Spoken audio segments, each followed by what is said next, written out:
What's up, everyone? I've got to unmute everyone. It's awkward when the video is just silent. But what's going on, everyone? How you guys doing tonight? Good. Good. Good.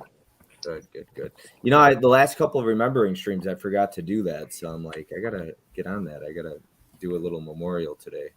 Man, Anton Yelchin, I was telling the group chat today, I went through and I watched 4 of his movies before this live stream today because I'm like taking a couple days off of work while I get my car fixed. So I had the chance to watch 4 movies and then it changed my entire top 5. So I was super glad to watch some good ones. But man, a lot like Tim, I grew up watching Anton Yelchin and Paul Walker were like two that just way too quickly they were gone and they left a mark for sure.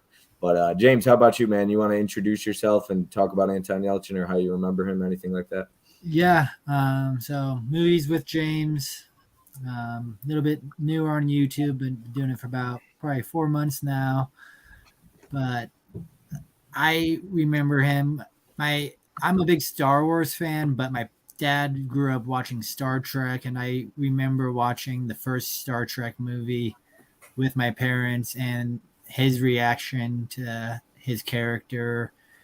And so just that bonding between me, my parents, our movie night, and that first movie. And being a Star Wars fan, I thought I could never like a Star Trek movie, but he is one of the main reasons I love those movies. So I would say that's a big reason why I like that. And then some other movies as well, but I'll talk more about those later. Yeah, absolutely. How about you, Mizzy? Anton was a great actor and gone too soon. And I, like James, I am not even a big Star Trek fan, and I actually enjoy those movies. And it's a great ensemble. He has a great character in that too. I think his name is Chekhov. Is that the character? Yeah. Okay. Yeah. He's had some great movies. Sadly, we won't get anything else from him.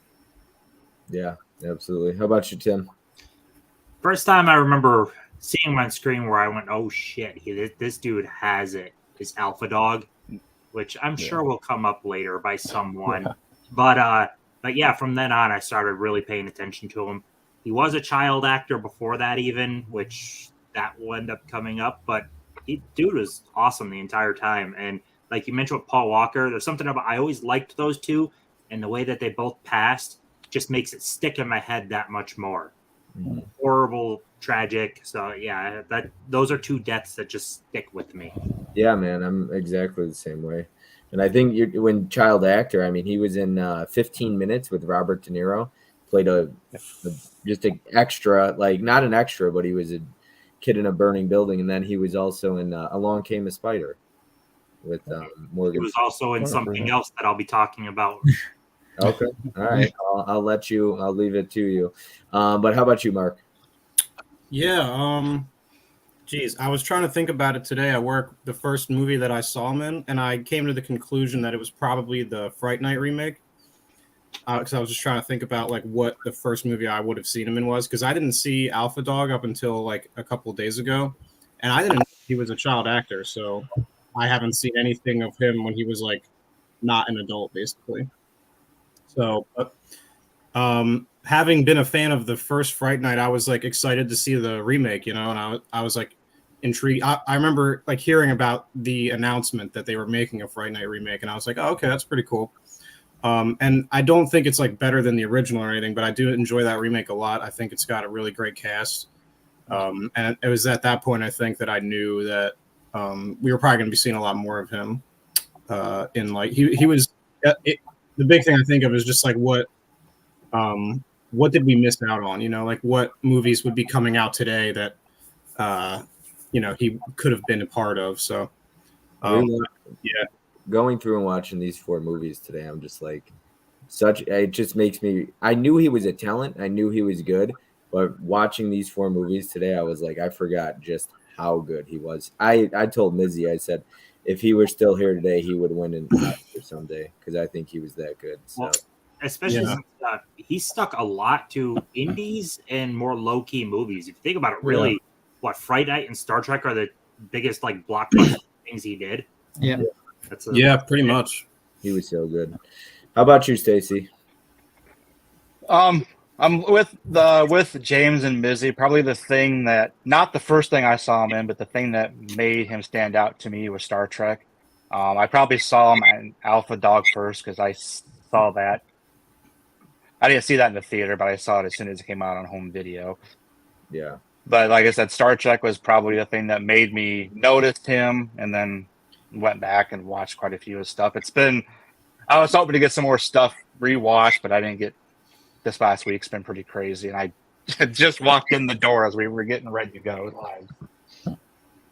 Yeah, absolutely. I appreciate all of you being here. Let's catch up on the chat, and then we'll let James take it away with his number 5.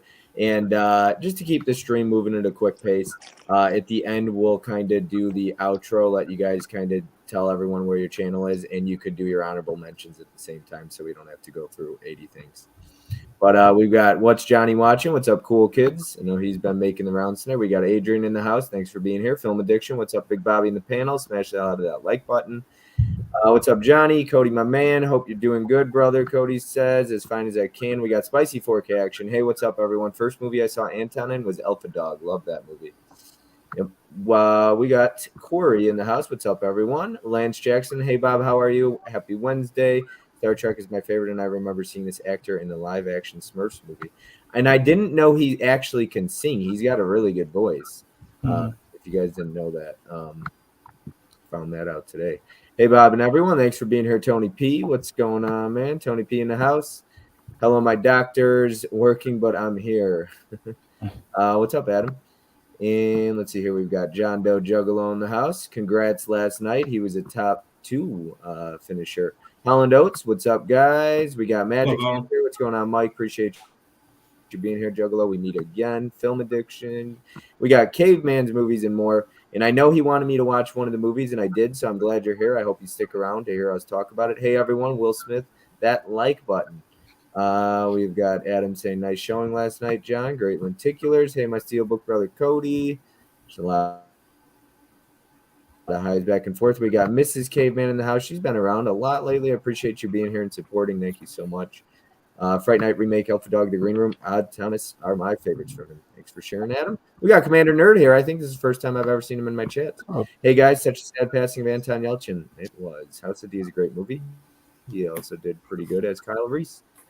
I didn't get around to rewatching the Terminator movies. And Mika here. Thank you so much for sharing that. I hope the movie's going well. And ZPam says, hey, everyone. All right, so James, take it away. Go ahead and get us kicked off with that number 5. Yeah, so it is one I don't own, but it's probably the very first time I ever saw Anton Yelchin because he was a kid actor, and that's in Hearts and Atlantis. Damn you! First. I know, Tim. I saw it kind of. I know you preluded to it, but kind of like I said earlier with Star Trek, one of the big things that I grew up with my family is we always had movie night with family, and that one came up. My mom had read the book, and she was looking very much forward to that film. So that is one of the very first memories I guess I should have of him. I haven't seen it in a long time, so I need to give that one a rewatch and find a copy of it. But that would be my number 5 pick. I had a different one that I was going to kind of plan on using, but after thinking it over kind of today, Hearts in Atlantis, very first time I introduced myself to him. I do like him as Kyle Reese a lot as too in Terminator, but I'd say, yeah, very first time I introduced and going on with movie night, family, and that film especially. Well, I mean, it's basically listed. Yeah. It's on IMDb at least. It's listed as his feature debut. So yeah. Oh. Okay. Hello, everyone. Have a great stream. Rest in peace, Anton. What's up, Fish? John Doe Juggalo says, hey, Fish. Hey, Andrew Mika. And Holland says, James with the block. No. Fish emoji. And Mika saying, hey, Holland. Tim's got the book, and Tim can definitely go much more in depth than I will be able to. So unfortunately, there's no domestic Blu-ray either. Really? Oh, that's a sin. You gotta change this. Yeah. How old was he? 11. 11. Okay, gotcha. Did he play an 11-year-old or younger? He played in 11. By the time the movie came out, he would have been like 12. But Okay, so he was 11 when he shot it, though. Okay, gotcha. Yeah. I should have looked up how old he was in the one he played a 13-year-old, but we'll get into that. Mizzy, what's your number 5? My number 5, excuse me, is the Star Trek movies. I just kind of lumped all 3 of them together. Fair enough. I can't really pick one, but yeah, they're just fun. Like I said, I'm not a huge Star Trek fan. I'm not a big sci-fi in general, but he was great in it. Like he did that. Well, he's Russian anyway, so he did like had a Russian accent. Really enjoyed that. It's funny. Great ensemble cast. It's they're decent, pretty good movies overall, and yeah. So that's my number 5. Nice. Tim, I know you're a Star Trek fan, and we'll see when those come up. What's your number 5? I am going with this one now. This book is a collection of 5 stories. When they wrote the movie, they pretty much ditched the middle 3. So the movie is the first and last story kind of put together. It's really good. It's Anton is the star, and he's acting opposite Anthony Hopkins, who is freaking great. The lead girl in this is the same girl he acts with in Along Came a Spider. So they in the same year too. So they were in 2 movies together in the same year. But it starts out as like a period drama for 45 minutes or so, and then it starts being very Stephen King-ish with supernaturally type stuff.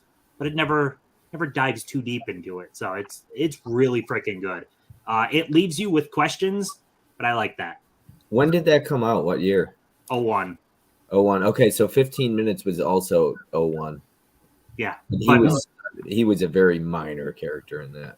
Yeah, well, even if 15 Minutes came first, this is still like this would be his first like actual like legitimate. He is the star. Yeah. So. Would you guys like? I guess I don't want to spoil it, but I was kind of going back and forth because I do like Along Came a Spider, but you won't see that pull up because I didn't feel like he was a big enough character to pull that as a top 5. But I also haven't rewatched it in a long time, so I just kind of kept it off the list. If you watch Hearts in Atlantis, though, he like legitimately he is the star. He's in more of the movie than Anthony Hopkins, who is on the cover of the movie. He's in the entire thing, start to finish. Nice. Ben's in the house. What's up, everyone? He was just off the top 4 last night. Fish saying hello to everyone. We got hey there, Graydon and Jay. Hey there, Jaden, Graydon and Johnny. Hey Ben, what's up, Fish and Bin Buster? Hello, Cody. Hey Graydon. And John Doe Juggalo says it's been a long time since I watched Hearts. I watched it with my grandma. I remember really enjoying it. Film Addiction says he was gone too young, man, for sure. Great actor, but haven't seen much. He was in Charlie Bartlett and Star Trek mainly. We might see those pulled up later. All right, Mark, what is your number 5? So my number 5 is a movie that I owned this movie for a really long time, and then I just watched it for this stream. That was the like incentive that I needed to finally watch it, and it's Odd Thomas. I wanted to like this a lot more than I ultimately wound up liking it. That said, I do think Anton Yelchin is by far the best part of it. He's really good in it. I haven't read this book that this is based on. Yeah, by Dean Koontz. I haven't read that book, but it looks like it. I get the impression that it was probably a very dense book, and they tried to compact a lot of stuff into what I think is only it's 96 minutes. So they didn't really have a ton of time to. That was my impression, at least. I could be wrong about that, but I thought that the VFX in this actually aged pretty well for these creatures. I think they're called Bodaks or something. I thought the visuals aged pretty well for that. And you got Willem Dafoe in here, what he's always good to see. But yeah, I was excited about this because it's Stephen Sommers, the director of The Mummy and Van Helsing, which are 2 movies that I really enjoy. But Odd Thomas, yeah, it just wasn't. I don't know. Something about the pacing was a little meandering to me, and I found the story kind of like nonsensical. But maybe if I read the book, I would have a more deeper appreciation for it. But I still enjoyed this for what it was, and I'm glad I own it. So I've never seen that. If you were to compare that to another movie, or if you were to try and sell me on it, what would you compare it to, or say? I mean, maybe Tim knows my taste pretty well. Would I like? I didn't see Odd Thomas, so I can't. The premise is that he can see dead people, and they can't talk to him, but they are usually around because they have some kind of unresolved issues, and they help him to help them resolve their issues, and he does so in this movie. And so it's kind of like it kind of like sets up like he's almost like a superhero, like he's like, but instead of like fighting crime, he's like fighting like ghosts and like helping these Bodak creatures, they're called. Whenever they're around, that means something bad is about to happen. So it's kind of like it's not like Signs at all. It's the only similarity is that Cody says Sixth Sense. Excuse me, Sixth Sense. Yeah. My bad. I'm mixing up my M. Night Shyamalan's. It's like the Sixth Sense, except it's not really like that at all. The tone is wildly different. It's got kind of a goofy tone actually, the way it starts out. But it's also got a pretty heart-wrenching ending too. I won't spoil that, but if you know what I well, I like heartbreaking movies, so if you see it, you know what I mean. It's hard. I don't know. It's hard to kind of put it in a box. Again, I feel like it's one that you probably would get a lot more out of if you've read the book, but I haven't read it, so yeah. I think there's actually multiple. I think there's multiple books with the character in it too. Yeah. Oh, is it like a series? I think so. I think so. I know there's at least one more, but I think there's multiple. Yeah, it seems like it's a thing that has a lot of like lore to it, but they didn't have a ton of time to really stretch their legs with it. That said, I did enjoy the movie, and I like when they adapt stuff from like Hang and Kuntz and stuff. Like they always have. It's cool to see these stories because I'm likely never going to read the book, so at least to be able to experience the movie, it kind of gives you an idea of what these guys' stories are all about. So yeah, it kind of made me want to read the book. So I mean, he enjoyed it, and Cody says Sixth Sense had a hard ending too. I'm just kidding. I'll check it out. I'm saying this jokingly, but I would love to see the movie have the tagline, "It's like Sixth Sense, but not at all." Right? Yeah. No, I mean it really isn't at all, but but I think the tagline is even it's like the tagline is something silly like I see dead people and then I do something about it. Like I remember I think that's what it I don't know. I'm pretty positive I remember they say that at one point. So yeah, I don't know. You kind of just have to see that one. It's not really like The Mummy or Van Helsing at all. If you had told me that Stephen Sommers didn't actually direct it, I wouldn't be surprised because it doesn't really have any of that kind of signature flair that those two movies have. So yeah, I'm sure maybe we'll talk more about it from one of you guys as well. So I don't want to speak too long on it. Mel says, "What's up, friends?"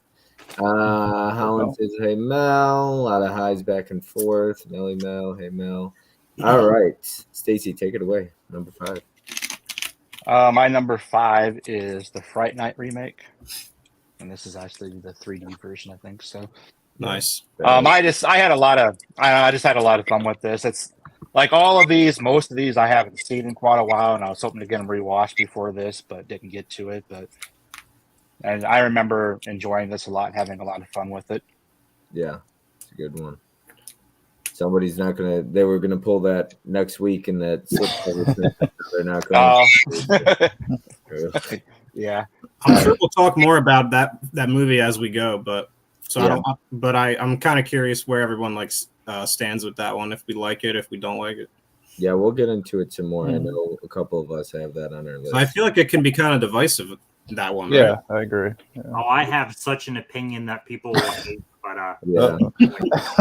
All right. So my number 5, I went back and forth. So 2 of them made the list after watching a couple today, and this is one of them. This is my number 5. It's House of D, and I had never seen it, but when I decided to take off a couple days with my car, I was like, you know what, I'm gonna get around to it now because I got the time. So that came as a recommendation from Caveman and also Fish, but it was really good. Now it is a heartbreaking story, and it's a good ending. But yeah, everyone knows I like my heartbreaking movies, but I liked House of D a lot, and Robin Williams is in it, and so you get Robin Williams and Anton Yelchin, and it's just watching them on screen together. It hits pretty hard because you're just like, these two are just gone. Yeah, I didn't know that he was in that. Yeah, That's- Robin Williams. And he plays somebody who has a mental disability, and it hits hard. There's like that mother-son relationship in the movie too, that dynamic. So if you're into that kind of thing, but yeah, it hits hard, and he's a really good character. He plays a 13-year-old, and I really enjoyed it, and I know Caveman liked it a lot, and I think Fish did as well. So yeah, see, he says he's so good in House of D. Yep. Hey Mel, you're over here now. Yep, everyone's making the rounds. A lot of streams tonight. Saying hey to everyone. But yeah, all right. So let's get into our number 4s. James. Yep. So I have not seen enough of his films, so I'm definitely writing down some names during this list that you guys are giving me. But Terminator was brought up. I don't like that movie, but I like his character, and I like how he learns a lot of things from that film that tie into the original Terminator. And I thought his version of like a young Kyle Reese was pretty good. So I'd say probably Terminator Salvation, number 4. I have it. I just couldn't find it. I have a Blu-ray of it, but during my last slipcover tournament months ago, I lost some movies and got to find where I put them all. So that'd probably be my number 4 one, mainly because I think he's the best part of that film. And I really just enjoy all the callbacks to the original Terminator as well in that one. I got to rewatch that one. Yeah, I think it's better than like Genesis and some of the other. Oh, I mean, there's that doesn't say it. there should only be really 2 Terminator movies, but I like Anton Yelchin in that one a lot. So Yeah. I just looked it up. That movie and the first Star Trek came out in the same year, 2009. wow, Oh, okay. Did anybody else do it? That's crazy.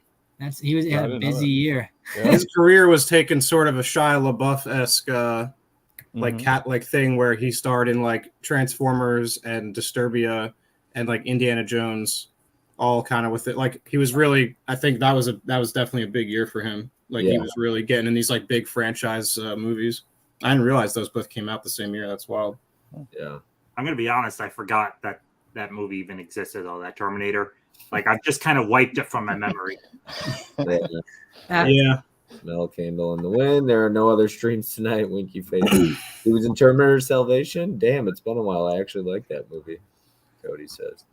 All right, James. What do you got? Terminator is your number 4? Oh, Mizzy. Oh, Mizzy. I'm Oh, sorry. my fault. I'm sorry. I was like, yeah. Mizzy's like I'm staring back at Mizzy. I was like, Mizzy. No, my but- bad, Mizzy. My bad. My bad. No, so number 4 for me is Charlie Bartlett. But I actually watched this a week or so ago. Yeah, it had been a long time. I remember seeing it in theaters. It's very quirky.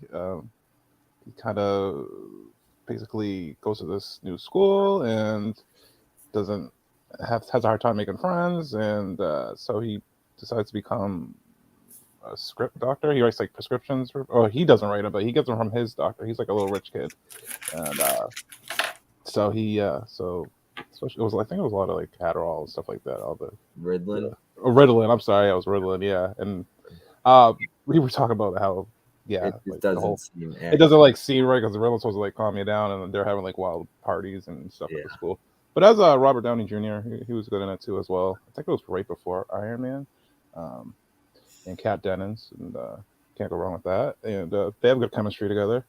It's very needs. I would take a Blu-ray of that. I don't think anyone has a Blu-ray. So 100%. I enjoyed it. Yeah, I know some people don't. So there are some aspects like that part like that doesn't kind of go, but I enjoyed it. I had fun with it, and He's so good in it though. Like everything he touches is just gold. He's so good in everything. He was such a tremendous actor. oh yeah, like even if it's a bad movie, like he's good. Like you know what I mean? At least so, definitely.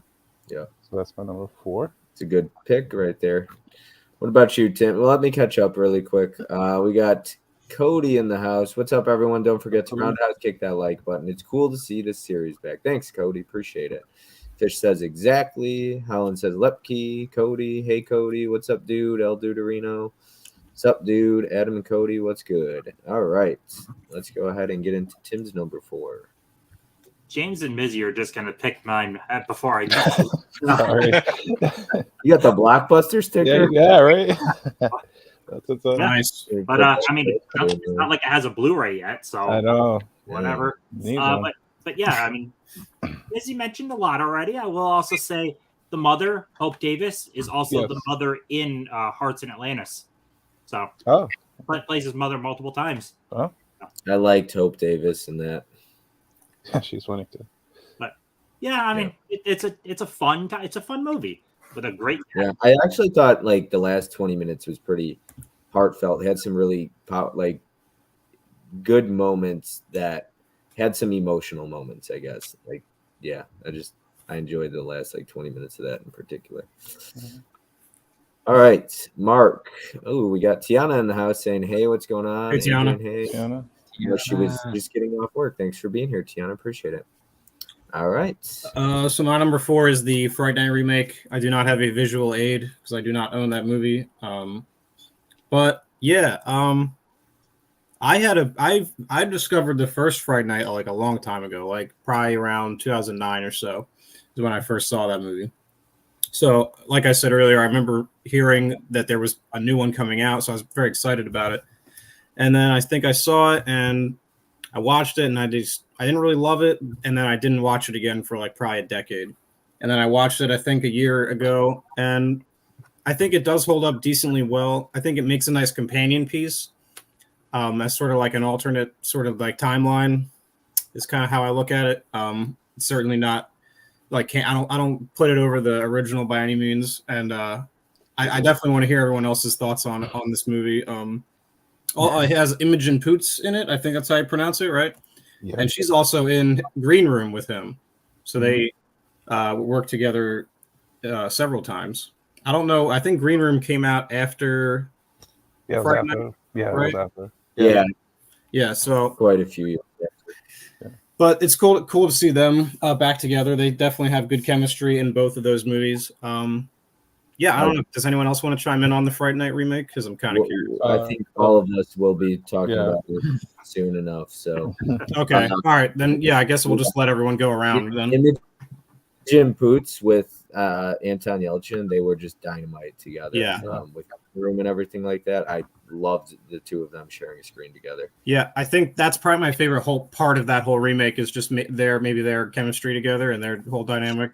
She's beautiful in the Fright Night remake. Yeah, she looks good. And then Colin Farrell playing like sort of a different take on Jerry Dandridge, where my Jerry Dandridge, Chris Sarandon, is more like a classy, like a classic vampire, and Colin Farrell kind of plays it like a truck driver, which is a different take on it, but like, which I appreciate them also. I appreciate David Tennant's Peter Vincent being like a Chris Angel kind of substitute. Mm-hmm. So they update it for the modern day, and I appreciate that aspect of it to where it's like we're putting our own little current modern day spin on it. So I like it for that. I like that they don't just run it back plot point by plot point. It's a little different, so I like that.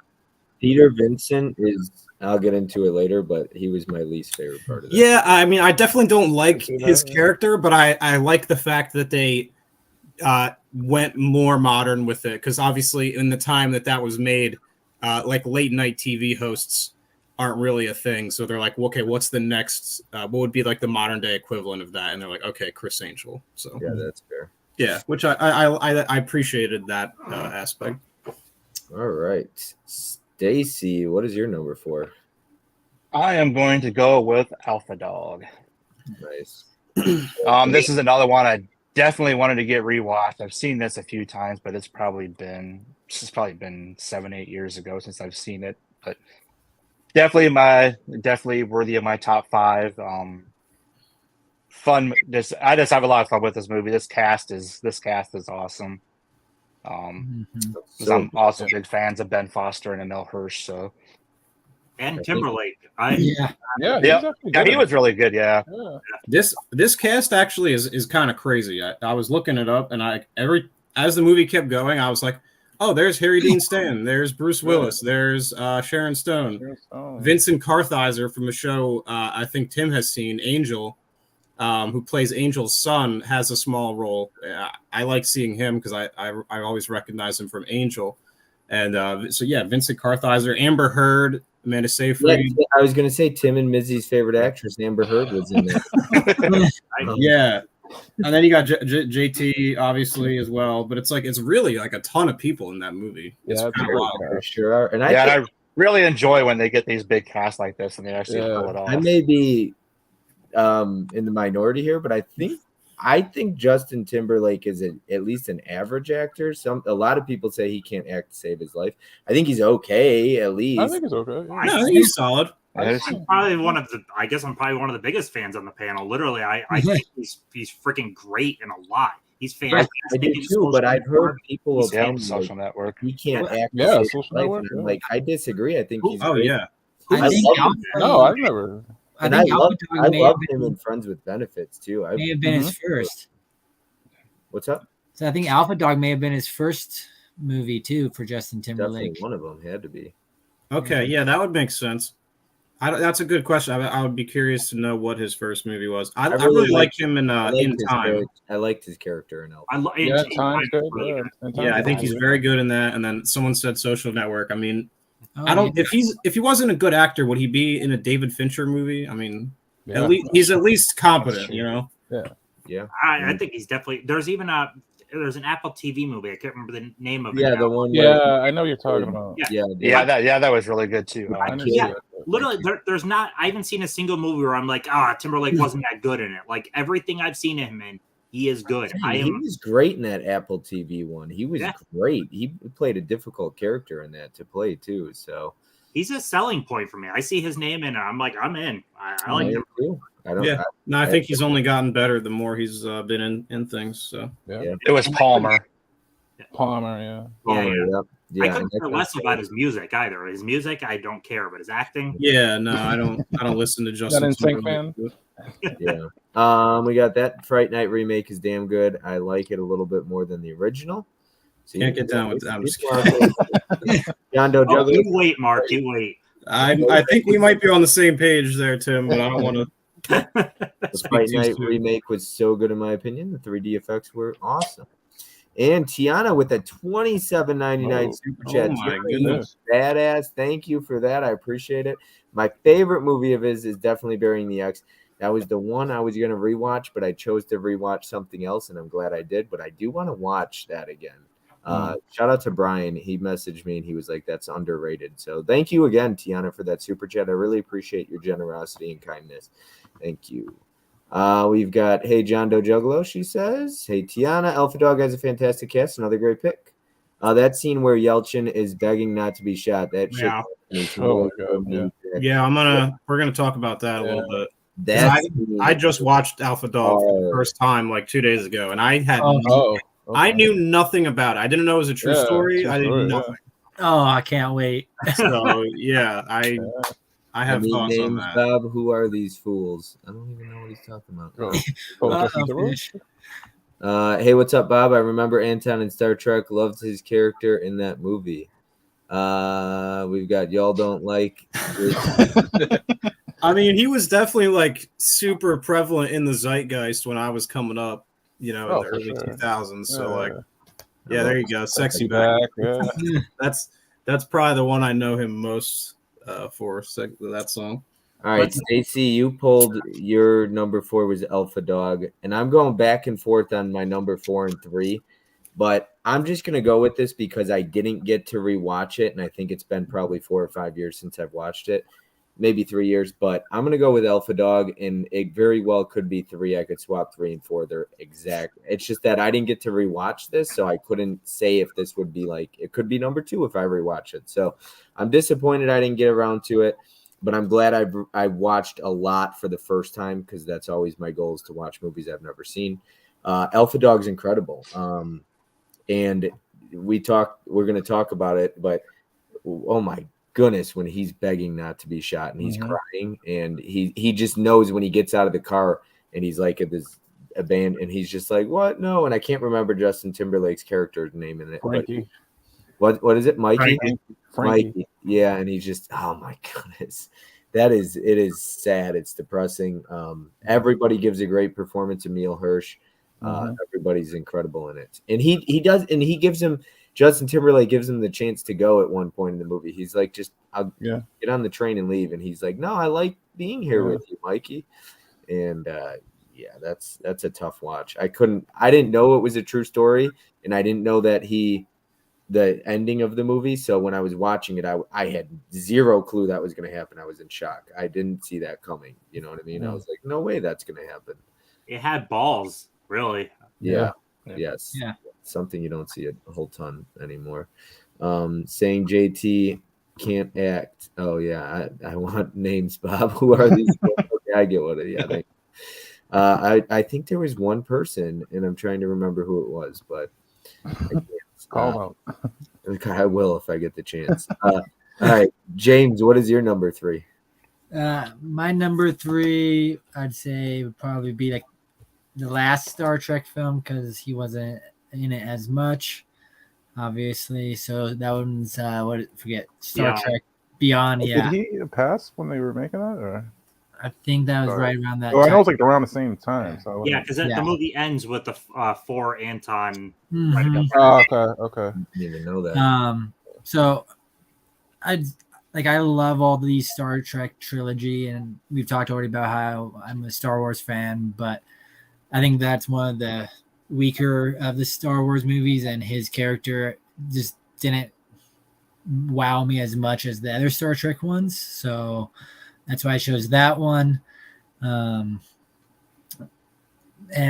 I wish I would have seen a couple of these other films, so I don't have to talk about Star Trek a couple of times. But I do have some other ones that I'm gonna talk about Star Trek coming up as well. But Beyond is just not my favorite one of all those ones, so that's why it was number 3.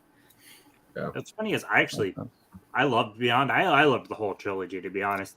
And I wish that Tarantino number 4 would happen. That'd be cool. Yeah. Tarantino number 4. Yeah, that'd be Star Trek. Tarantino, that'd be crazy. Tarantino making a Star Trek film, though. Yeah, it feels weird. Talk about for a while. Yeah. It just felt like it was never a real thing. Tarantino was the one that was for it. Like I know, but when I hear his name and I hear Star Trek, I don't put the two together. No, yeah. What's crazy? It's as much as you think, Star Trek, sci-fi. Like there's scenarios and there's episodes, and even the one movie for the original where like it's all taking place on what looks like Earth. You know what I mean? You could do a lot where they're going to another world that looks just like ours, and he could play out a Tarantino-esque movie. He'll be in the Star Trek universe. Yeah. There's a lot of possibilities in Star Trek. All right, Mizzy, what do you got? Number 3, mine is Fright Night. Now I am one that I had seen this before the original, so I know some people. It's either people love it or hate it for some reason. I enjoy it overall, but maybe because I did see it first before the original, so I thought he did great at that. Like you even have McLovin in there. The kid, he was funny for a little bit. I thought Colin Farrell was great. Toni Collette, I love Toni Collette. She's great. Forgot she was in there. Yeah, it's a good cast. Imogen Poots, like we said. I don't hate it. Like that whole the Chris Angel ripoff guy. Yeah, I can understand that. That's probably not the best part of the movie, but overall, I enjoyed it. But I guess we'll get some other takes on it. Yeah,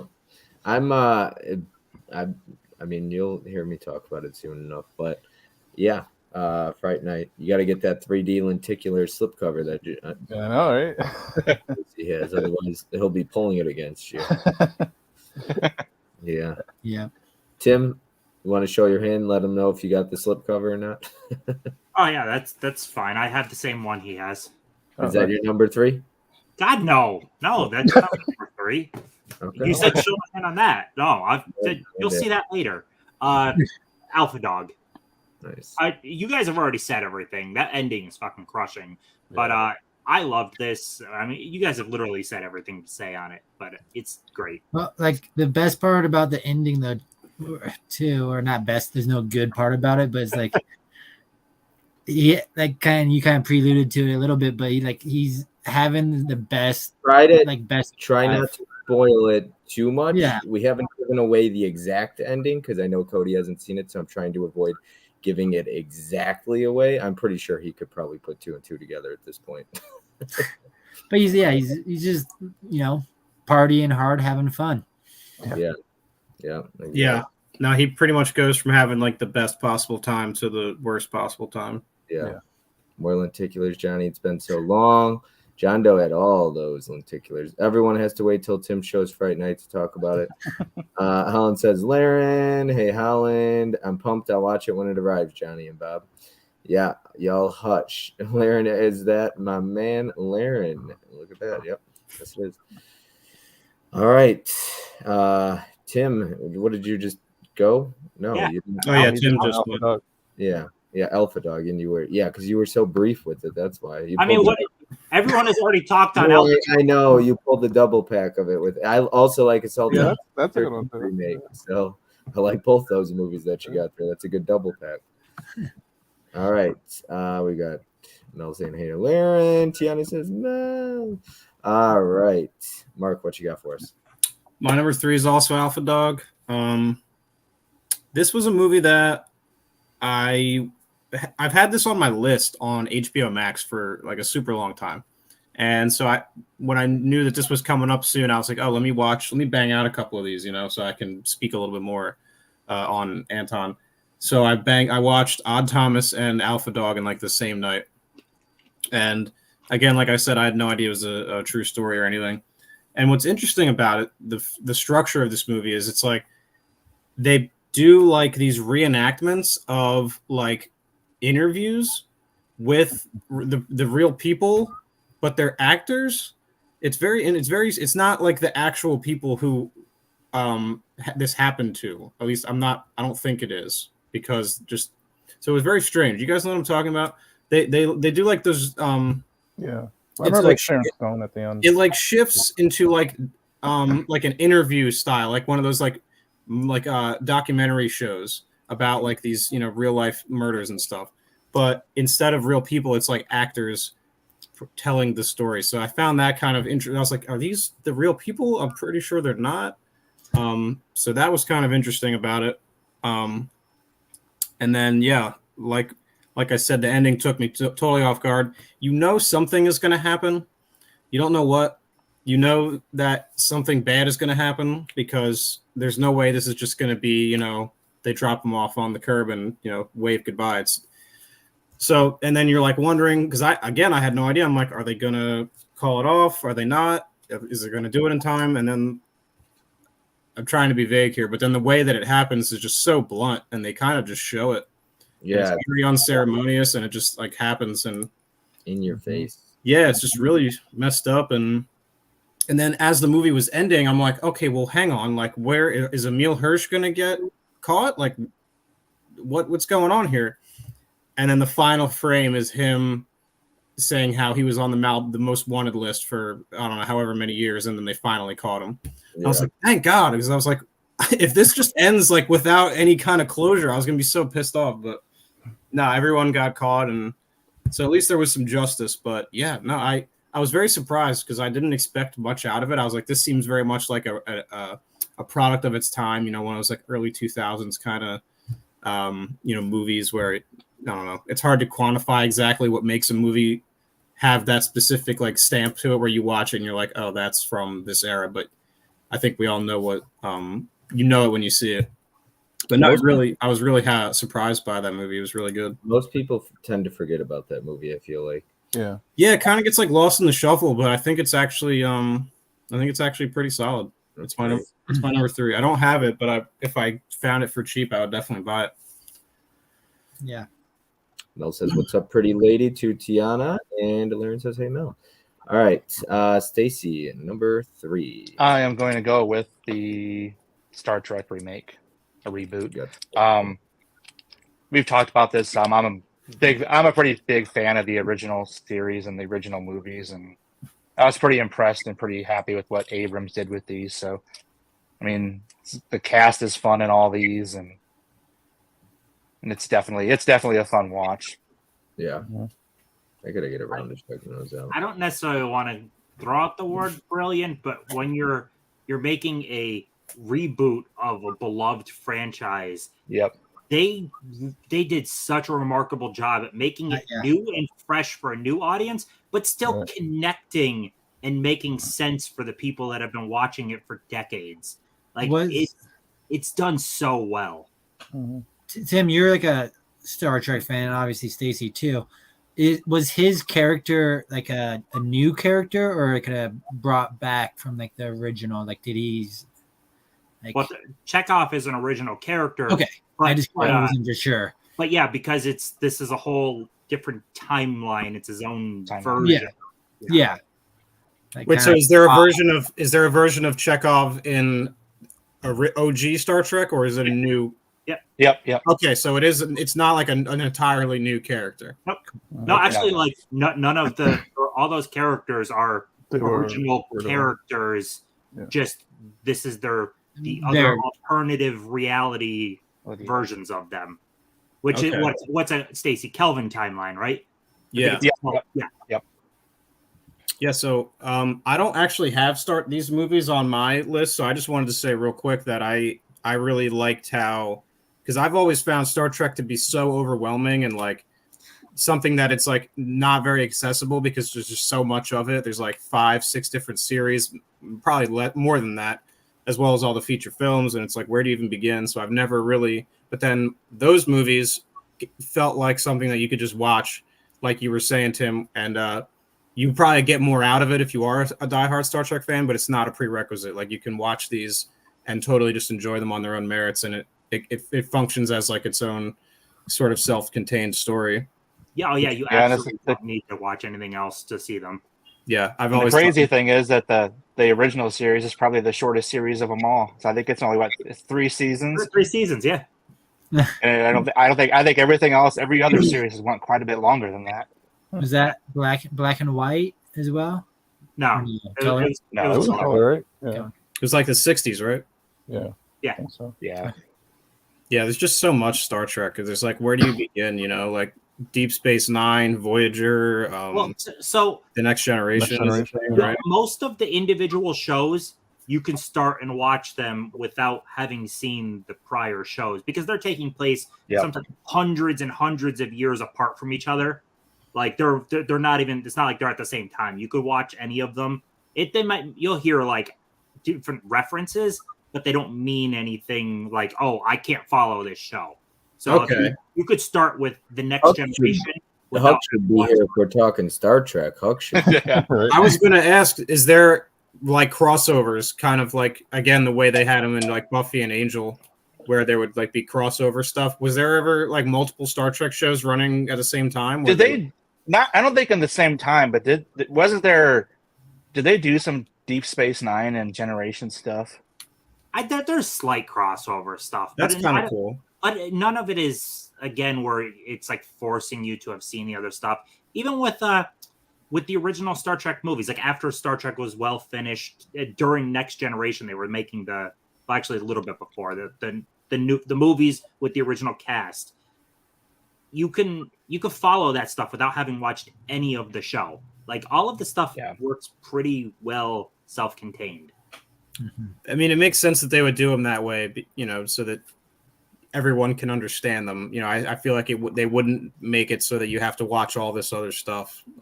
So no, it makes total sense that it would be formatted that way. Yeah. All right. So my number 3 is, because like I said, I could have flopped 4 and 3, but I'm going to go with the Fright Night 3D lenticular slipcover. This is probably one of the nicest slipcovers. It's like heavy too. Very thick. But I personally, I love the Fright Night remake. I'm like Mizzy. I've watched it before I've seen the original, and I'm gonna get some hate from especially like Garrett, but I prefer the remake over the original. And it's not to say I don't like the original. I just really love Imogen Poots, and I love Anton Yelchin, and it's just a lot of fun. Like, it is so much fun. And it starts fast. Like, it's not slow at all. So Fright Night moves fast. A half hour into the movie, and he's like lighting their house on fire, blowing their house on fire. It's like, what the hell am I watching? And then the car scene, like that track. I know you like that, Tim, right? In the van or whatever, the tracking shot when they're on the road. I mean, I'm going to be talking about it. I liked almost everything about it. Yeah, I know. All right, I'll let you have your moment in a little bit when we talk about it. But I love Fright Night. Big fan of it. And I didn't rewatch it now because I watched it for 31 Days of Horror back in October. So it was perfect. All right, number 2, moving along. James, you're up next. So I did kind of hint to that, talk a little bit more Star Trek, but going with the first Star Trek of that trilogy, introducing the characters. Talked a little bit about in the intro about watching this movie with my family, but my dad, well, I wouldn't say my dad was like a Trekkie by any means, but he definitely watched the original Star Trek series growing up as a kid. So seeing him get super excited and calling out a lot of the characters. I love Anton Yelchin's just energy and presence in the film. His character has a lot of great dialogue and lines, and he delivers on all of them. So not obviously the main character, but when he's on the screen, you can tell that he's very passionate and was enjoying that role. So that's why I'd say it's probably my number 2 Anton Yelchin film. And they cast those characters so well too. I was thinking that too. Literally everyone is like right on point. It was great. Especially what's his name that plays Spock? Isn't Zoe Saldana? Zachary Quinto. Yeah. Zachary Quinto, yes. Zoe Saldana, isn't it? He was Yeah, so. I was gonna say, isn't Zoe Saldana? And Mizzy, I know you and I are big fans of her. Yep. Yes, absolutely. I mean, around that time, it felt like Zoe was in like everything. Tim was Yeah. like, Zachary Quinto is great. She's beautiful and she's a good actress. So Yeah. The casting of Spock really had to be like, because even I know, and I'm not a big Star Trek fan, but even I know that Spock, he's like in the zeitgeist. You know, everyone knows Spock. He's like, does the Vulcan grip, and he's like very. He's almost like he's not like Drax from Guardians, but he's very like he interprets things differently. So he's got a very specific way about him, and I think Zachary Quinto really did a good job of like not copying Leonard Nimoy, but definitely like showing how he might have been when he was younger, because I know it's a different timeline, but it seems to me like it's a younger Spock too, which is interesting to see. Yeah, he nailed it. Star Trek. Yeah, You can basically watch any Star Trek at any time. It's all pretty much standalone. There were 3 series going. That Spock documentary is really good too. Wow, they had 3 going at the same time in the 90s. That's crazy. Must have been Star Trek was booming. But I feel like a lot of shows like that. Wasn't like Babylon 5 in the 90s, or is that a 2000s show?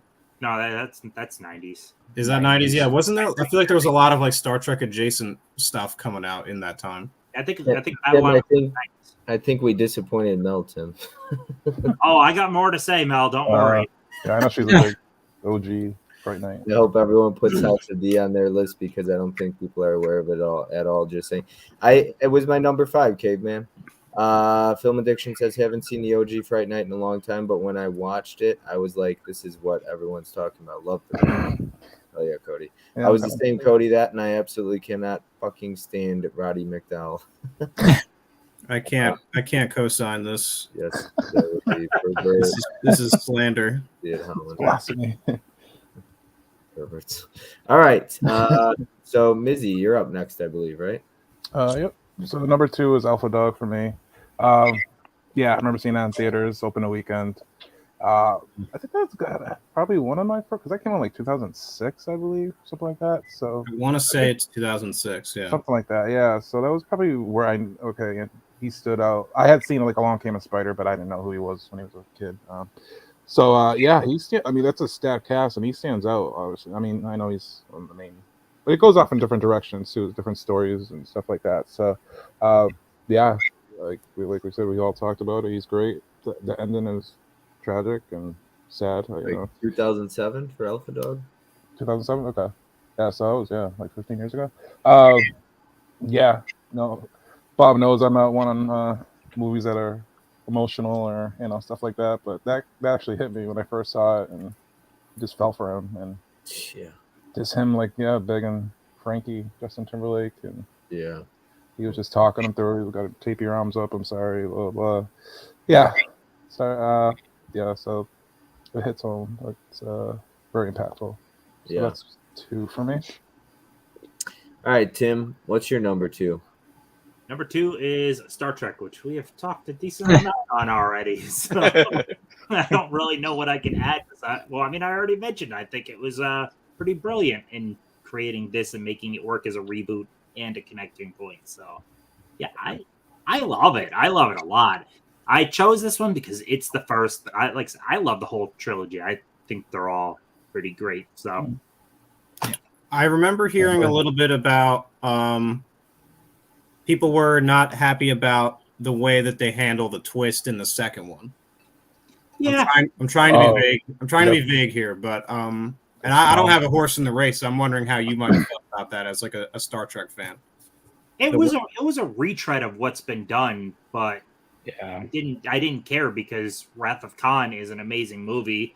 So they kind of just did Wrath of Khan again. I was okay with that. Is that what? Okay. Yeah, I didn't have any I problem feel with I've it. like, never seen the Wrath of Khan, so. Yeah, I feel like you have to kind of expect that, right? That they would. That's an iconic sort of villain, and to not have him back is like, well, obviously they're going to do that, right? Yeah. Yeah. You're recreating one of the best Star Trek movies. So I'm okay with it. Yeah. I mean, did they do enough different to? Oh kind yeah, of... it's pretty different, but Okay. the basic idea is there. It's kind of like Star Wars with Force Awakens. Okay. It's similar. Yeah. It retreads, but it's still its own thing. Interesting. And actually, on that too, JJ. I can piss people off.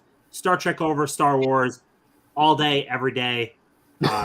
Yeah, by far. And I don't just mean this. I mean just as franchise as a whole. Franchise. Yeah, I prefer Star Trek gets deeper and actually is trying to say something more than Star Wars. Star Wars is entertainment. Tim, I'm going to stop you right there because you got to watch it with those Star Wars fans. They're Okay.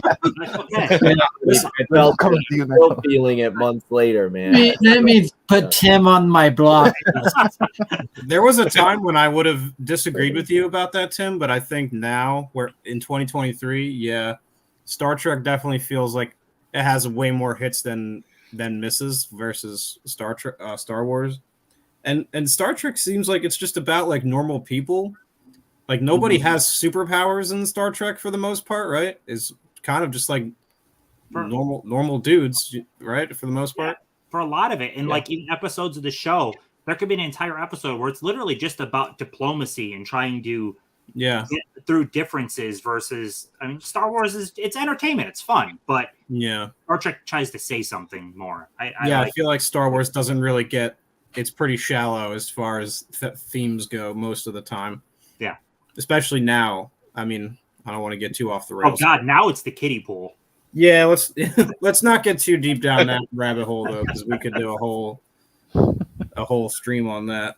Yeah, no Blu-ray for House of D, just DVD. And Tiana definitely added to the list. You'll really like it. Another heartbreaking movie, Tiana. All right, Mark. We got Dell up. What's up, man? Dell's in the house. Dell. Yes. No, it's a DVD. It's got a DVD. It's my number 2 now? Yeah, number 2. Okay. Number 2 for me is Terminator Salvation. I like this movie quite a bit. Something that, I mean, we talk about franchises that are shallow. Terminator, every Terminator movie, with the exception of this one, has the exact same plot. And they don't try to do anything different. It's just, they just run it. I mean, I talk about like just running it back. Terminator is the king of just running it back. This was different, and I wish that this had maybe been received well or a little better than it had been, so that we could have maybe went further into this direction and not so much in the direction that we wound up going, where we're actually seeing the war, and maybe that could be like, oh, we don't need to see the war, that's not what is important, but at least it's different. And I think everyone who's in this is really good. Christian Bale, Sam Worthington, and Anton Yelchin are all pretty fantastic in it. And I didn't get to rewatch this beforehand, but I do want to see it again because I remember really liking it. So Terminator Salvation. I forgot that was the time when they were really trying to push Sam Worthington as being. They were putting him in everything. Yeah. And Avatar was the only thing that really stuck, I think. Yeah. You remember Clash of the Titans? Clash! Oh my god! Yeah, they were really trying to make him happen. Yeah. Him and that other guy. Who was that guy in John Carter? What's his name? Taylor Kitsch? Yeah. Yeah. Look, Taylor Kitsch is a really good actor too. He is, but I feel like he was never really utilized well, or as well as he could have been. Let's say. Because he's really good in the show Friday Night Lights. Yeah, you can't beat Riggins. No, yeah. But then, like, John Carter was such a big. And Tim, you've inspired me. I want to do I talking to Stacy because him and I love it, and then was it Corey loved that show? I can't remember. Yeah, but a couple of people loved the Friday Night Lights show, and I'm like, Tim did a TV show stream. I'm like, maybe we'll do one for Friday Night Lights. Good. And then I got to get on a top 5 TV shows. That would be Kyle Chandler is totally underrated. I like he's another one. Yeah, Zach Gilford's a good one. Top 5 TV shows could be cool. I want to do that. I want to get on it. So I think it would be a very filled panel for that. So Mark and I will have the same exact top shows. Yeah, our number 1 will be the same, and then I'm sure there'll be some more overlap too. Yeah, I would try to maybe limit it to 1 Joss Whedon entry, just so it's fair. You know what I mean? Because I could definitely make Dollhouse and Firefly, Angel, and Buffy could be my top 4, depending on like what day you ask me. So Dollhouse is so good. That was such a good show, man. Oh my god, it was so good because I don't want to. Let's keep going. I don't want to talk about for an hour about Dollhouse, but we'll save that for another time. Wait, what? Cody doesn't think Kyle Chandler's a good actor, or who? He's got good movies, but he's not a great actor. Which one? Because Kyle Chandler's. Are we talking about Sam Worthington there, or Sam Worthington maybe? Oh, okay, maybe, yeah. Oh, and while we're just on Terminator and talking TV shows, the Terminator TV show is damn good. Yeah, that's That's actually the 3rd best thing I think of the Terminator franchise. I would go 1, 2, and the next show. For that girl, Summer Glau. Yeah. From another Joss Whedon alum. Yeah.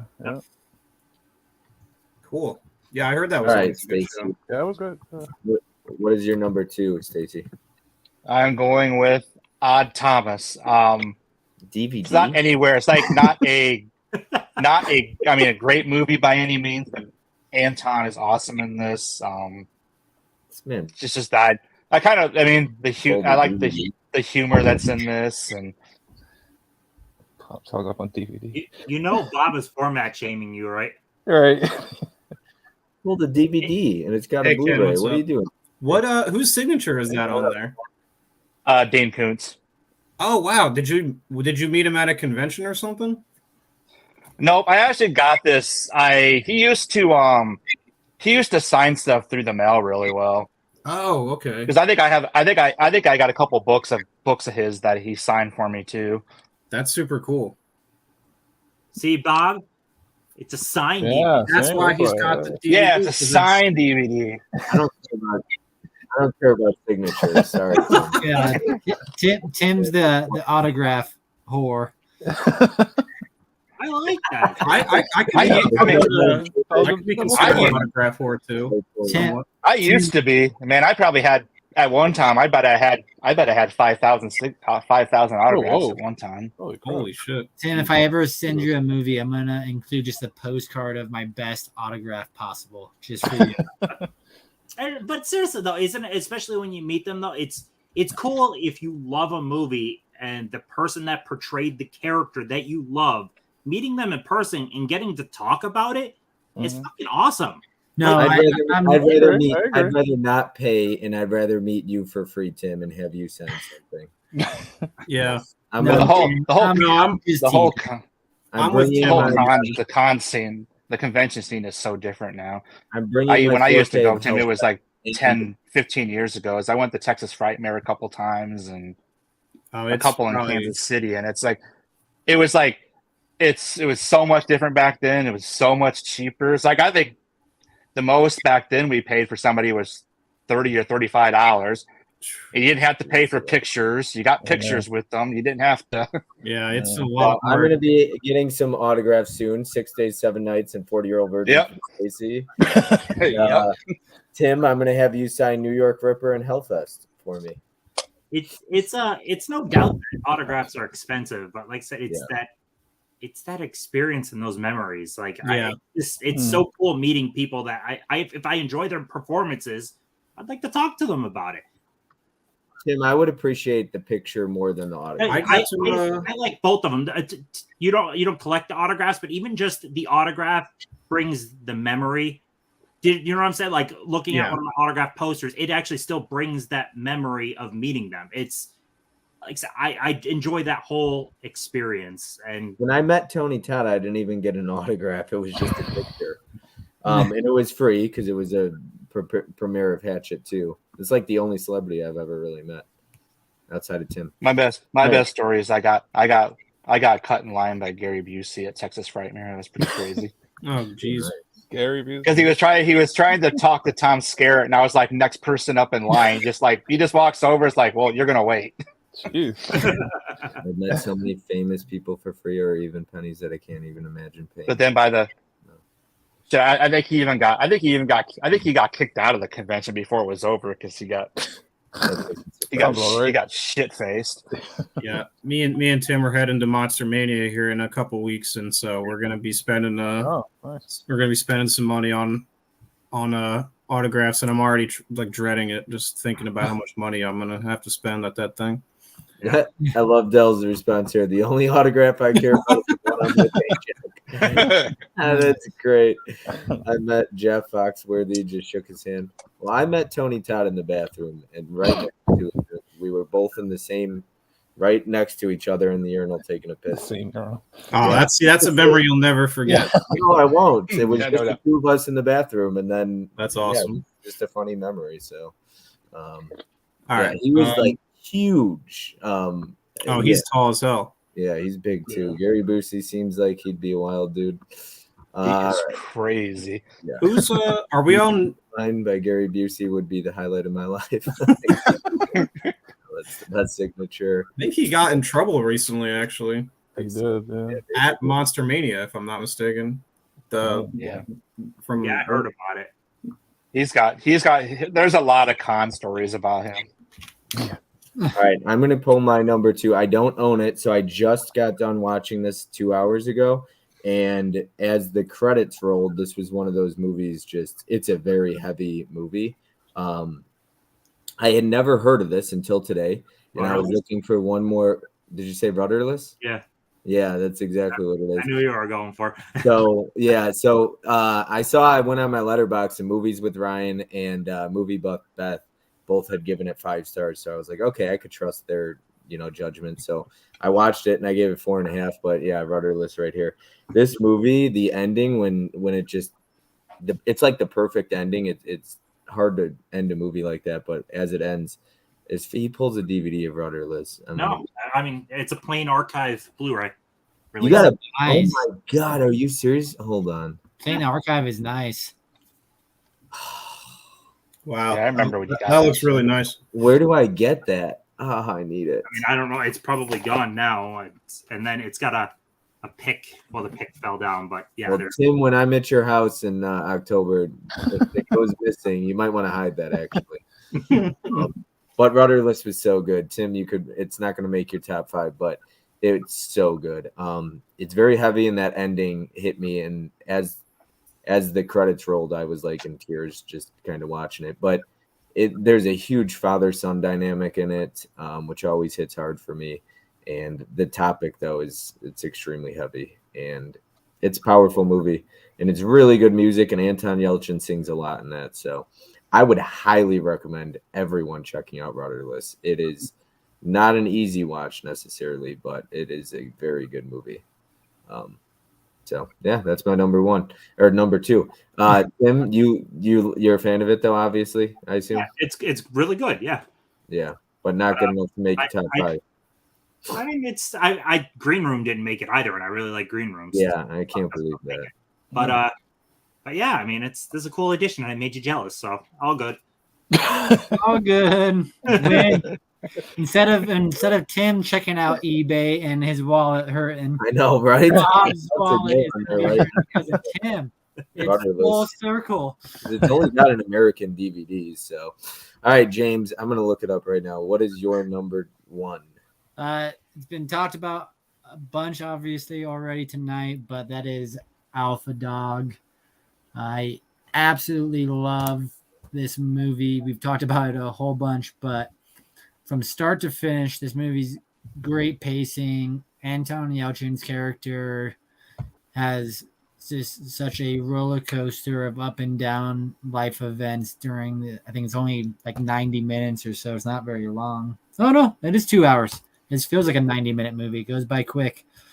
But I remember, I don't think I saw this when it came out in theaters. I think I probably picked it up when it came out on Blu-ray not too long after it got released, and just love it. I can put it on any time of the day if I want to pay attention, like full attention. I will watch it. If I want to just have it on in the background, I think it's a great movie for that. And Anton Yelchin just really steals the show. I think he shines the most out of any of the characters in that movie. So nice. Yeah, I found it for $50. Is that a decent price for it? Yeah. That's about what I paid. Yeah, retail, if you shipped it from Korea, I think that's where Plain Archive is from, is probably like $39.99 plus $15 shipping. So you're probably getting it. It looks like a nice release retail. with a little booklet and all that. Yeah, it is a nice release, and it's. I don't think is there a US Blu-ray? No, there's only DVD. Then I would get it. I mean, it's your best way to get it. Yeah, for sure. I would definitely rewatch that in a heartbeat. All right, number one, Mizzy. All right, so number one is Green Room for me. Yeah, just rewatched this recently as well with Bob, and still holds up. It's awesome. Great cast. You know, Patrick Stewart is the villain. Awesome, because we all think of him as Professor X and or Captain Picard. Was it Picard? Yeah. Picard. Yeah. So yeah, the chemistry with Imogen Poots, like we said, was great. It's hard to watch because it's pretty graphic at times and stuff. So it's I mean, which I like. I don't mean to interrupt, but Tim, you did that practical effects stream. If I could go back and do it over, I would have added Green Room because there's ridiculous practical effects. With his arm. Yeah. God. Oh my God. Like Dude. You like feel the guy, it. the one that gets me is when the one guy escapes and he gets out and they just start stabbing him and you just that Yeah. one's tough. And then the dog in the neck, that is a incredible practical effects in that one. Yeah, it is. I didn't. You're right. Though. Yeah. Really understated stuff. Like it you don't really even think about it because it looks so real. Mm-hmm. You know what I mean? It's like for sure. It Like- felt when he got stabbed like that, it felt so real. yeah. I almost felt it. It was like I felt him getting stabbed. Yeah, dude, it's like a hard watch, man. Yeah. Yeah. Absolutely. It is graphic. Mizzy's not joking. Yeah. No, it is. But yeah, that's my number. I love it. Yeah, I gotta see, Tim. I think you said you've seen it. Somebody recently told me though. Oh, we were in St. Louis talking about it. Blue Ruin, his other movie.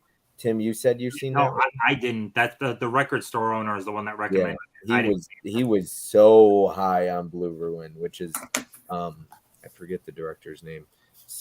Jeremy Solner. Yeah, that's Blue Ruin's another one of his movies, and I've heard is wickedly graphic. I've seen that one okay. too. It's tonally it feels kind of the same. Yeah, there's definitely a through line between Green Room and Blue Ruin. They're both really solid. I think I prefer Green Room, but Blue Ruin's Blue Ruin's pretty graphic too. Yeah, it is. It's good. It's definitely something. If you like Green Room, I would say check that one out too. Yeah, I gotta watch that for sure. Now I might watch it one of these days. All right, Tim, number one doesn't. I'll put you full screen and get your You don't little put me full moment. screen. Down. I want to see your beautiful face. He's like, get me out of here. Get me out of here. But yeah. So everyone already knows that. But I'm gonna piss people off right now.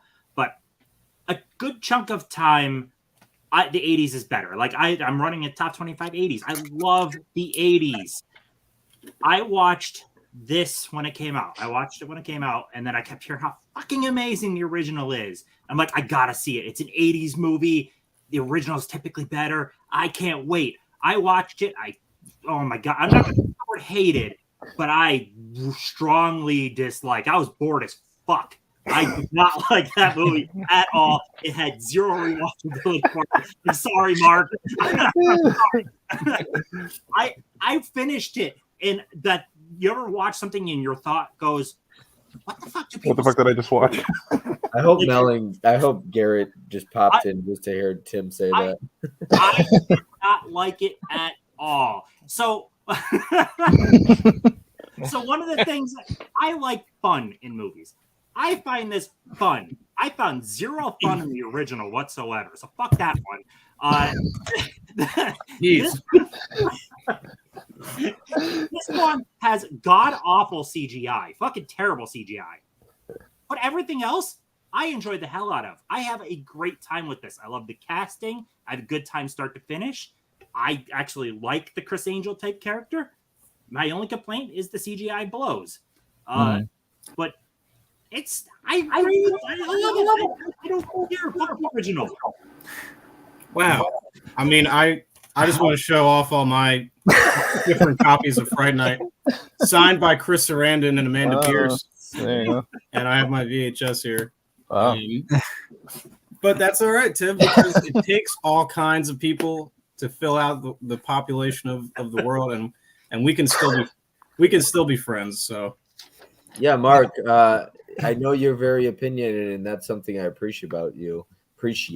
And I know sometimes some people get very upset when people disagree, though. I've been on the internet too long enough to where I do not care if Tim doesn't like the original Fright Night. I feel like you have other people to worry about than me when you say that. So you're good, dude. I don't give a shit. Believe me, I've been on the other side for Dunkirk a bajillion times. Yeah, we all have that movie, you know. Very true. We all have that one movie. No, I don't care, dude. It's all just And fun. it is one of those I just things wanted to show. I just want to take that time to show my 3 copies of the movie. It's one of those things I appreciate opinion, but I also understand loving a movie and just feeling a certain way when somebody trashes a movie you love. It's like it hurts a little bit. You're like, man, I love this movie. So I know the way Tim feels about Dunkirk, but there's a lot of you repeatedly tell me it's the most boring, worst movie ever. So I think The Town is probably the worst movie ever. Don't even do that to me. Just kidding. The Town sucks, man. The Town is garbage. I feel like The Town is definitely overrated. You guys, Sorry, Bob. I'm so sorry. A little. I'm not sorry. In After all terms this of shit, I don't think it's. I mean, I think Ben Affleck has directed better movies. I would say that. Mark, you gotta stop while you're behind. For joking aside, I do love The Town. I just wanted to get under Bob's skin for a second. Well, I think people Say reindeer games suck. it gets a lot of praise because it's not because it's directed by Ben Affleck, but I feel like people should give a little bit of that love to like Argo and stuff, because I feel like people don't talk enough about Argo and The Town. Argo won Best Picture. I felt like The Town should have. I love Gone Baby Gone. Nobody. That's a great Oh one. yeah, that is him too, isn't it? Yeah, that's so good. Nobody ever. I talks think about Live that. by Night's is best. Really interesting. Oh, That's the one I haven't seen. Tim is joking. He's That's not. the one I haven't seen. So you might have been. I would have believed you if you said. I don't Oh, know. you're joking. Okay, I was gonna say. I'm like, I don't know. I don't know that one. all right, Oh, Tim's like. all right, gotcha. He killed it with the air. That was good too. Yeah, Yeah, that was Air, awesome. I enjoyed the heck out of Air. That Yeah, was, Air yeah, Air great. was super Yeah, that was solid. really good. Very good dialogue in that. Very good, Great like director. dad movie. That scene with Matt Damon in the office when he just gets his monologue. Holy Yeah. cow, goosebumps! Just Oh, when he's giving them the speech to the family and he stuff. kills it in that Yeah. scene. He's just like, all right, you know what? Screw the bullshit. He's like, let's just. And I was just like, wow, it's a great scene. But yeah, movies are great, and I do appreciate people's opinions, and I always try to tell people that. Obviously, like the top 25 community challenge, I always tell people, I'm like, look, when people get upset at your top 25 list, I'm like, it's their list. You make your own. Yeah. Don't worry about what they got. Like, Mhm. be happy you get to make one, and that's all that matters. Like, Yeah, don't there's worry. going to be like hundreds of submissions, so it's like, Yeah. you know, why would you expect them to?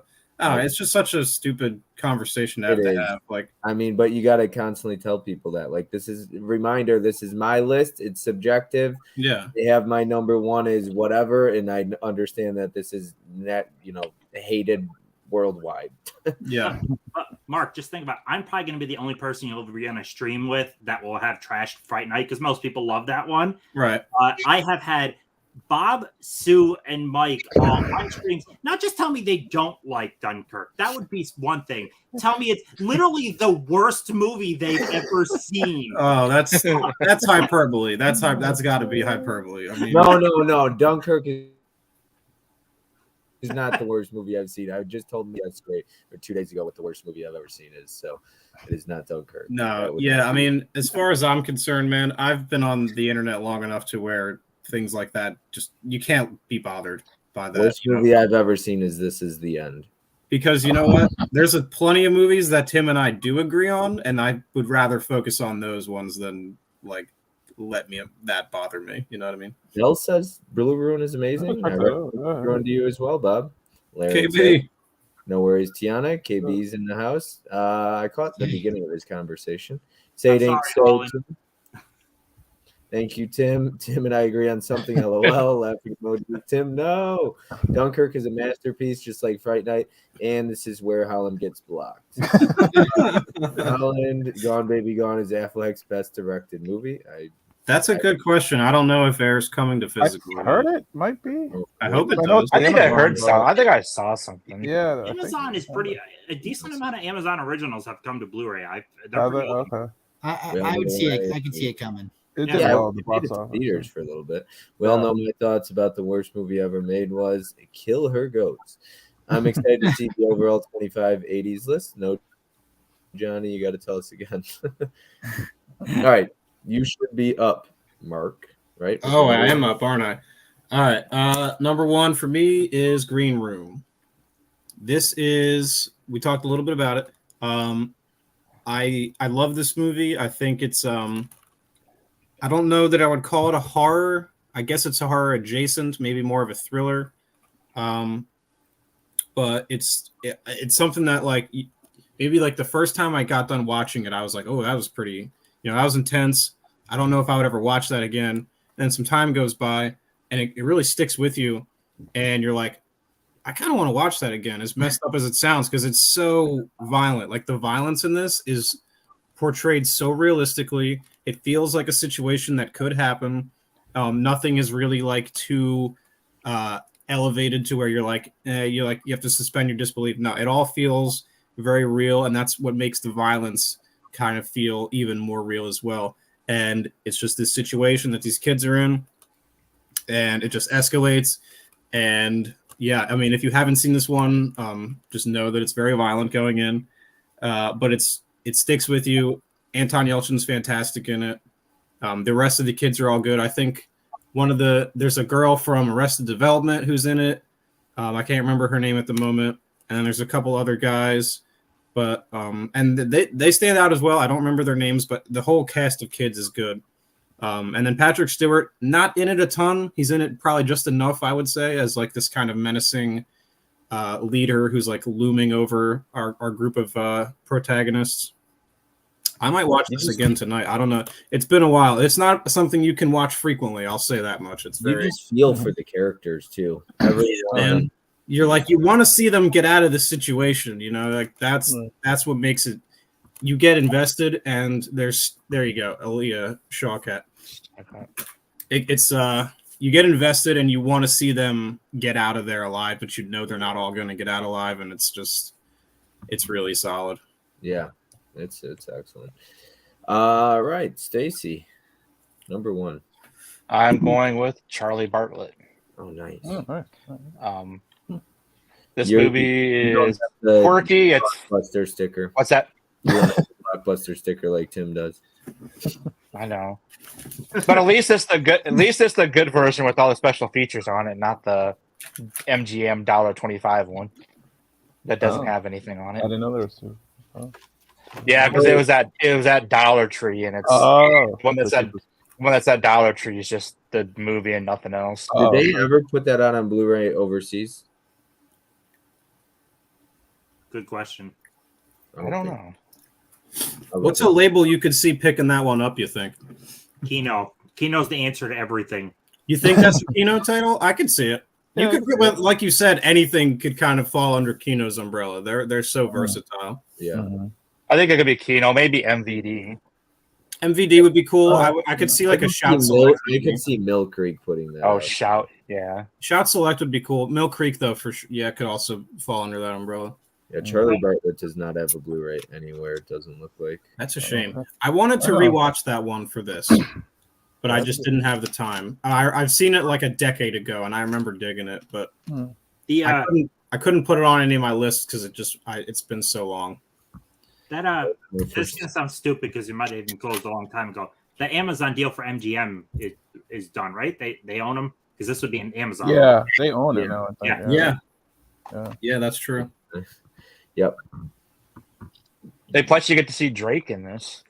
Oh yeah. In I that? brought it up with Bob. I was like, "Is that Drake?" Yeah. Bob hates Drake. I was like, I hate Drake. So Is he acting in it? Yeah, he has a couple Yeah. of small scenes. for like 5 seconds. Yeah, he's on that too. But Because he used to be on Degrassi. Degrassi, Because he's from Canada. He's So I from- wonder, Yeah. when did Charlie Bartlett come out? That's wild. like 07? 07. So I wonder if he had really blown up as a rapper yet at that point. I don't think so. He's No, I don't think think right so. before. not even good. Ugh, I hate that guy's music. Hey, Let's not get sidetracked here. Oh God. All right, my number 1. I'm with Mark here. Green Room. So I gotta watch Blue Ruin. And then I guess he has another one that came out before Blue Ruin. I don't know if anyone knows it. But Yeah, I think he's got. Yeah, I don't remember what that one is. yeah. But I trust like Dell and Laren, and obviously Mark said it's good. And then I love this movie. So yeah, we already talked a lot about it, but the practical effects, it's one of his last, that and Thoroughbreds.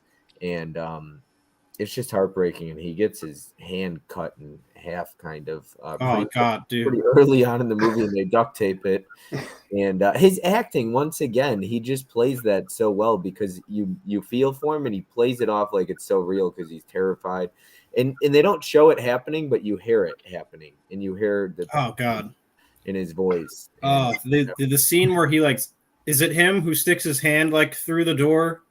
Yeah, And they just fucking chop his hand up, and then it brings it back in, and you just see everything that. Oh, it's because they wanted to grab the gun, and he's it's like, so visceral, dude. It's like, it's hard to watch. very good. Imogen Poots is great. I don't prefer her hair in that, but that's okay. Yeah, that was a choice. Yeah, You know. but it makes sense for the movie. Yeah, So- for the character, for sure. Green Room's excellent. It's a near masterpiece, and I genuinely think that. I think it's an incredible film, and so that's my number 1. But I will give everyone the opportunity to kind of go over some honorable mentions, and then kind of let everyone know where they can find your channel and things like that. So I'll put you guys full screen if you want, or you could just do your thing. And James, just if you got any honorable mentions, or just let them know where they can find you. You can find me on Instagram and YouTube, Movies with James. Just make sure you put those underscores in there.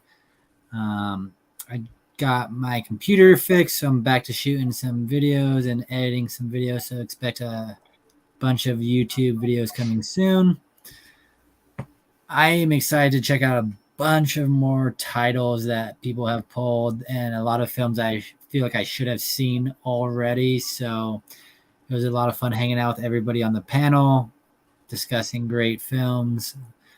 And I'm looking forward to checking out a lot of movies I did not know I needed to check out. Yeah, absolutely. And you'll be back on August 8th for a second chance at the Steelbooks and Slipcovers tournament, along with Oh this. boy, competition You up there. guys will both be on there. Yeah, it'll be a good time. See who's going to end up on Tim's team. Exactly. Well, thank you, Bob, for having me on. This was a great time. Thank you, everybody on the panel. So my honorable mentions are Terminator Salvation, Along Came a Spider, and Middle of Nowhere, which I watched with Bob also. I enjoyed it. So you can find me on Instagram, Mizzy9384. No YouTube channel, but thank you, everybody. Yeah, I got to rewatch, or I got to get Middle of Nowhere. I enjoyed it. Yeah, sure. All right, Tim. This was fun. Yay movies. I'm surprised no one mentioned Like Crazy. Actually, that's a good one. I didn't rewatch it. I got to rewatch it. Oh, I'm still shocked no one mentioned it. But anyways, but yeah, you can find me on my YouTube channel where I do stuff with movies. Next person. Okay, all right, that was quick. Make sure you check out Tim's. Get him your 80s lists. Yeah, Yeah. top 25 80s list. Yeah, Well, I don't promote really. okay. Well, Mark, I'll do it for you. Everyone, We'll send promote Tim your top 25 80s lists. Any way you do it, video, Instagram, YouTube, however you do it. Mark, I do have a recommendation for you. I would like you to change that shirt into a Tenebrae shirt. I don't have one. Okay, I like Tenebrae more than I Phenomena. only got Phenomena. I don't have Tenebrae. I would like one. If you have one, you can send it to Still me. a badass shirt. Tenebrae, I hope you like Tenebrae though. I do. I like all Dario Argento. Yeah, awesome. First, I want to say, Bob, thanks for having me on here. All the panel, Stacy, James, Mizzy, Tim, Bob, everybody. It was great fucking streaming with you. You can find me on Instagram and YouTube at Tales from the Shelf. Yeah, I'm in the middle of my busy season at work, so videos are very much just a case of when I'm feeling inspired and when I have the time to do it. But I would say to check out my video that I made about camp slasher films. It's my most recent one, I think, or one of my most recent ones. It's the one I'm most proud of. I think it's very topical right now since the summertime. So if you were to watch one thing from me, I would say to watch that. So awesome stream. Thanks for having me, Bob. Absolutely. Glad you could make it. All right, Bob. Thanks for having me on here, and there you go, Tim. There we go. Oh, nice. You can find me up on here on YouTube, Instagram, TikTok. I'll be back on this channel next Tuesday, and I'm gonna try to get my top 25 80s this weekend. Hopefully, my list is like 90 movies, and I'm trying to dwindle. Dude, I haven't even put out my own list yet. It's hard. Yeah, I know. I think this one's harder than the 90s. Yeah. Yeah, I think the ordering of it is the hardest part, where I know which movies are going to be on there, but it's just kind of picking spots is the hardest part. Yep. Yeah. Yep. All right. Sorry to leave you on full screen, but yeah, you'll be back on Tuesday, 8. I'm looking forward to that because if you win, you'll be on Tim's team. So let's see if Tim's secretly rooting for you. We'll find out. I'm rooting for whoever brings the best teammate. That's all. I need someone that can have different stuff than me. We don't need the same stuff and different. True. Very true. Yeah. Well, for me, my honorable mentions, I didn't really like Thoroughbreds, I was telling them, but my honorable mentions would be Charlie Bartlett and The Beaver and Middle of Nowhere. And I got to rewatch Burying the X because I got to check that out. But I'm glad I watched quite a few of these. There's other ones I want to get around to, but I'm glad I was able to watch 5 that I haven't seen. The Beaver is also pretty important. How was it? Yeah. It's not bad. And I believe Jodie Foster directed that. So yeah, it's an interesting watch, but it's actually really good. And Middle of Nowhere was good. And so, yeah. But thank you everyone for joining. I appreciate it. Once again, these don't need to be 3-hour streams. You could keep them moving. People got work in the morning, so we could get in and out quickly. So appreciate all of you who tuned in and watched. A lot of you, Johnny, Laren, Caveman, John Doe, Tiana hanging out the whole night, and everybody in the panel as well. And like I said, a lot of them will be back on my channel for more tournaments very soon. So until next time, appreciate everyone hanging out. Make sure to go subscribe to all of them, and we'll see you guys on another one. Have a good night. Take it easy, everybody. Cheers. See ya.